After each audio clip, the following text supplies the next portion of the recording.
Hi. అయితే నిన్నటి video continue చేస్తా.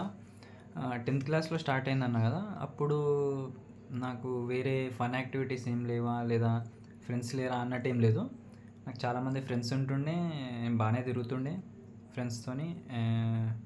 ఆడుకోవడానికి గూడా ఫ్రెండ్స్ ఉంటుండే చాలామంది. అట్లా ఆడుకు ఎప్పుడూ బిజీయే ఉంటుండే. అంటే ఎంటర్‌టైన్‌మెంట్‌లో.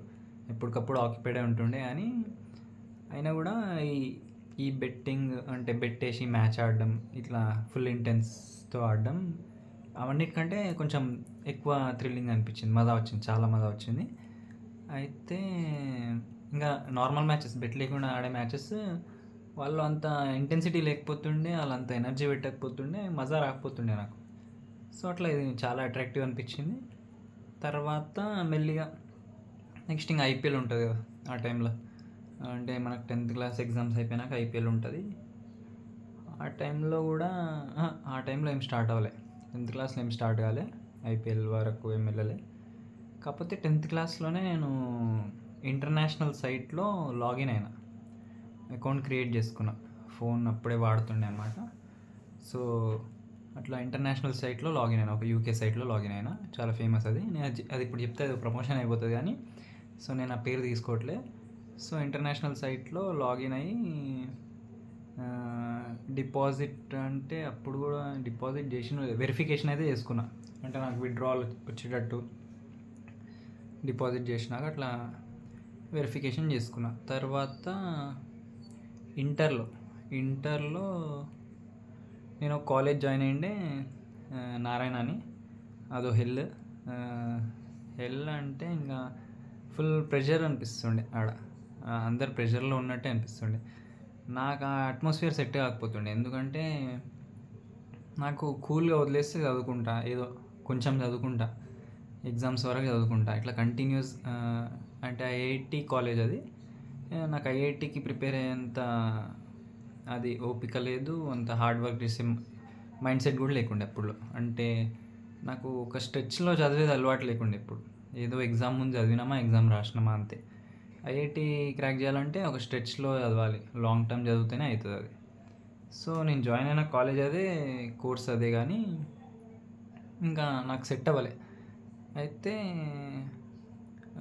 మా కాలేజ్లో కూడా కొంతమంది అలవాటు ఉన్న వాళ్ళు ఉండే. వాళ్ళతో ఆడడం కూడా జరిగిండే. ఇట్లా బెట్స్ క్రికెట్ మీద. అంటే సపోజ్ ప్లేయర్స్ మీద అట్లా మ్యాచ్ ఎవడు గెలుస్తాడో ఏంది అన్నట్టు అక్కడ కూడా కంటిన్యూస్ అయింది. అక్కడ స్టార్ట్ అయింది. సో, డైవర్ట్ అయిపోయిన స్టడీస్ నుండి కొంచెం.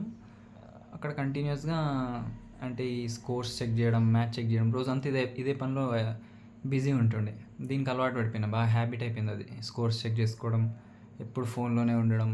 ఇలా ఒక విధంగా ఫోన్కి కూడా అడిక్ట్ అయినా, స్కోర్స్ చెక్ చేయడానికి కూడా అడిక్ట్ అయినా. ఇంకా ఆ టైంలోనే నాకు నేను మనీ ఖర్చు పెట్టేవాడిని ఏం కాదు. ఇంట్లో ఇచ్చిన మనీ అంతా మ్యాక్సిమం సేవ్ అయ్యేది. మమ్మీ సేవింగ్స్ అనేది చిన్నప్పటి నుండి. ఇంకా అది అసలు నాకు 8థ్ క్లాస్ దాకా మనీ చూడలే నేను ఫస్ట్ ఆఫ్ ఆల్.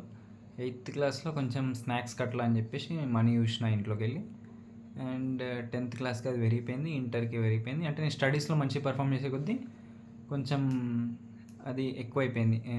దేనికన్నా ఖర్చు పెట్టడానికి ఇంట్లో ఇవ్వడం అట్లా. సో, ఇంటర్లో నేను సేవ్ చేసిన అమౌంట్ అంతా ఈ ఈ ఈ యాక్టివిటీస్లో అయిపోయేది. విన్ లాస్ అవుతూ అదో ఫన్లో నడిచేది. కొన్నిసార్లు హెవీ లాస్ అయ్యేది. అట్లా అయినా కొన్నిసార్లు లీడున్న అది మేనేజ్ అయిపోయేది. అంత పెద్ద లాస్, పెద్ద ప్రాఫిట్ ఏం లేదు. అక్కడక్కడ మేనేజ్ అయిపోయేది. ఓ 5,000-6,000 అలా ఆడుతూ ఉండేవాడిని. అయితే ఇంటర్లో సెకండ్ ఇయర్లో ఇంటర్ ఫస్ట్ ఇయర్ అయిపోయినాక ఐపీఎల్ కూడా ఆడడం స్టార్ట్ చేసిన.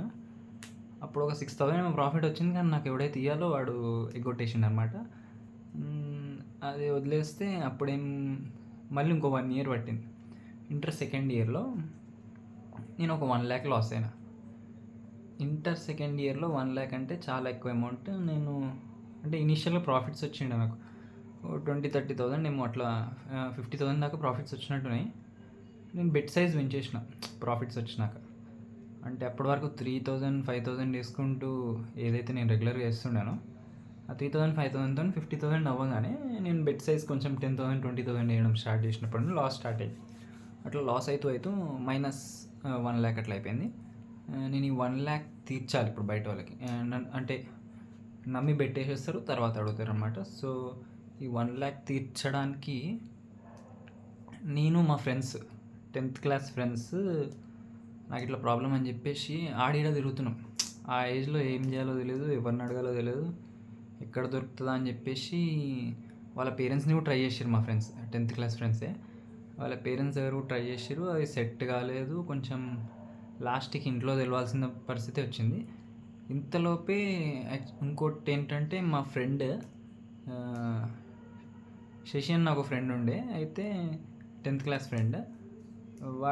వాడికి ఇట్లా నాకు ప్రాబ్లం అని నేను చెప్పలేదు డైరెక్ట్. మా ఫ్రెండ్ ఇంకో అమ్మాయి చెప్తే ఇట్లా వాడికి మనీ అవసరం ఉన్నాయని చెప్తే వెంటనే వాడు ఫోన్ అమ్మేసి వాడు నా ప్రాబ్లం కోసం నా దగ్గర ఉన్న ఫోన్ కూడా నేను అమ్ముకోలేదు. ఎందుకంటే అమ్మేసి ఇంట్లో ఏం చెప్పాలో మళ్ళీ ఇంట్లో తెలియద్దు అన్నట్టుండి. అయితే వాడి ఫోన్ అమ్మేసి నాకు అమౌంట్ అరేంజ్ చేసిండు 15,000 అట్లా. వాడి దగ్గర ఉన్న 2 ఫోన్స్ అమ్మేసి వాడు వాడే ఫోన్ ఇంకో ఫోన్ కూడా అమ్మేసి అట్లా 15,000 అరేంజ్ చేసి నైట్ తెచ్చిచ్చిండు. అట్లా బయట వాళ్ళు హెల్ప్ చేసారు, ఫ్రెండ్స్ అట్లా హెల్ప్ చేస్తే కొంచెం 50,000 దాకా సెట్ అయినాయి. ఇంకా లాస్ట్కి 50,000 ఇది అవ్వదని చెప్పేసి ఇంట్లో చెప్పాల్సిన పరిస్థితి వచ్చింది. ఇంట్లో చెప్పేసిన ఇట్లా అయ్యింది, లాస్ట్కి ఇట్లా లాస్ అయినా, ఇంకోసారి చేయను, మీరు హెల్ప్ చేయాలంటే సరే అని చెప్పి ఆ అమౌంట్ అరేంజ్ చేశారు. అమౌంట్ అరేంజ్ చేసి ఎవరెవరు కట్టాలో వాళ్ళు, నేను ఎవరికైతే కట్టాలో వాళ్ళు, ఒకవేళ నేను గెలిస్తే వాళ్ళు ఇస్తారో లేదో నాకు తెలియదు, కానీ నేను మాత్రం ఇంకా దీనిలో కూడా ఫేర్ ఉండాలి అన్నట్టు ఎవరిదాళ్ళకి సెటిల్ చేయడం జరిగింది. అట్లా సెటిల్ చేసేసిన. కాకపోతే చాలా పెద్ద రిగ్రెట్ ఉండే నాకు.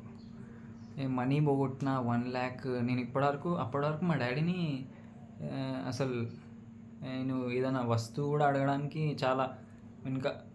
చాలా ఆలోచించేవాడు. అసలు వస్తువులు అడిగే ఆలోచనే రాదు. అసలు ఏదైనా వస్తువు తీసుకుందామన్నా అది కూడా రాదు నాకు. అంటే బండి తీసుకోవాలన్నది కూడా కాదు. ఇప్పుడు కూడా స్ప్లెండర్ వాడమంటే వాడతా, ఏదో మనకు నడుస్తుంది చాలు. నాకు అట్లా షోకులు ఏం లేవు, బండి తీసుకోవాలి ఏమైనా తీసుకోవాలని కూడా ఏమి ఉండదు అసలు. నేనేం అడగను కూడా అడగా. కానీ అట్లాంటిది 1,00,000 సడన్గా, అంటే ఈ 50,000 సడన్గా వాళ్ళు హార్డ్ అండ్ మనీ ఇట్లా పోగొట్టేసిన అని చాలా రిగ్రెట్లో ఉండేది. అండ్ మా ఫ్రెండ్స్కి కూడా బయట 50,000 ఇట్లా తీసుకున్నా, సో అవి కూడా క్లియర్ చేయాలి. ఎట్లయినా శశి ఫోన్ అమ్మేసిండు, ఫోన్ కొనియాలి, ఇవన్నీ మైండ్లోనే ఉండే చాలా. మళ్ళీ నేను ఇదంతా ఎందుకు చేసిన అంటే నాకేం అవి లేదని చెప్పిన కదా, అంటే ఏమైనా తీసుకోవాలని వస్తువుల మీద ఏం లేదని చెప్పిన కదా. నేనేదో పెద్ద ఏమంటాం, దేశాన్ని ఉద్ధరించేస్తాయేమో అన్నట్టు డబ్బులు ఎర్న్ చేసినా కానీ ఏమంటాం సొసైటీ పూర్ పీపుల్కి ఇచ్చేయడము లేకపోతే అట్లాంటివి చేసేస్తాం అనుకుంటా. కానీ లాస్ట్కి నేనే పెద్ద పూరైనా, నేనే అందరిని అడుక్కునే పరిస్థితికి వచ్చినా. కానీ నేను ఎప్పుడు ఇట్లా డొనేషన్ చేసింది అంత సినిమాలు అసలు ఆ పొజిషన్కి రాలే ఎప్పుడు. ఈ హ్యాబిట్ లేకుంటే పాసిబుల్ అయ్యేదేమో, కానీ ఈ హ్యాబిట్ వల్ల అసలు ఫైనాన్షియల్లీ స్ట్రాంగ్ పొజిషన్ ఎప్పుడు రాలేదు. అండ్